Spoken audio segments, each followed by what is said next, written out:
Boxing news muna tayo mga tol. WBO champion na si Teofimo Lopez sinabing gusto i-knock out si Jamaine Ortiz ngayong February 8. Sagot naman ni Jamaine Ortiz mga tol gusto niya i-upset itong si Teofimo Lopez para matigil na daw ang kayabangan. Parehas nga po nangako na matapos sa isang knockout.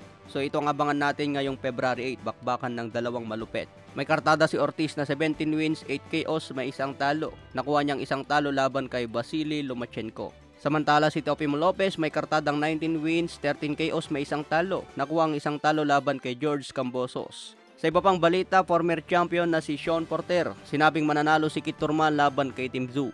Kung marunong ka raw sa boxing, siguradong alam mo na mananalo si Kit Turman laban kay Tim Tszyu.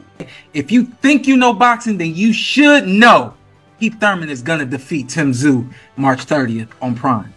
Ang problema lang mga tol yung kondisyon ni Kit Turman. Matagal na bakante ang kamao at umakyat pa ng dibisyon. Hindi madali yung galing ka sa 147 at aakyat sa 155.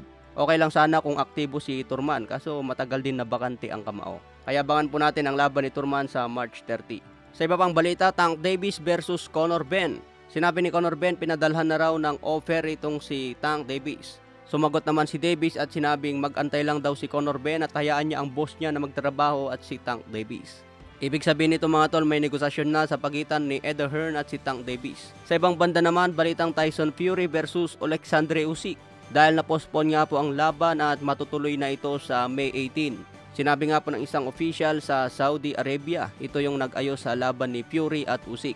Kung sino raw ang atras sa kanilang dalawa, magmumulta ng $10 million. Kaya pinospon na agad sa May 18.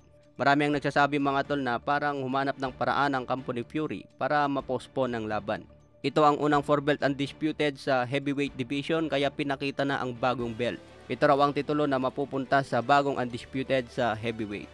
Sa ibang banda naman, Jerwin Ancajas, abangan po natin ang laban niya kay Takuma Inoue na kapatid ni Naoya Inoue. Mangyayari po ang laban nila sa February 24. Itataya ni Takuma Inoue ang kanyang WBA World Bantamweight belt. Wala po tayong aktibong champion ngayon sa Pilipinas kaya pagkakataon nito ni Jerwin Ancajas.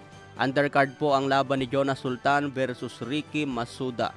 Baguhan pa lang itong kalaban ni Jonas Sultan dahil may kartadang 3 wins, 3 knockout, may isang talo. Sabay dadayong ating kababayan sa Japan para kumuha ng belt at wasakin ng kalaban.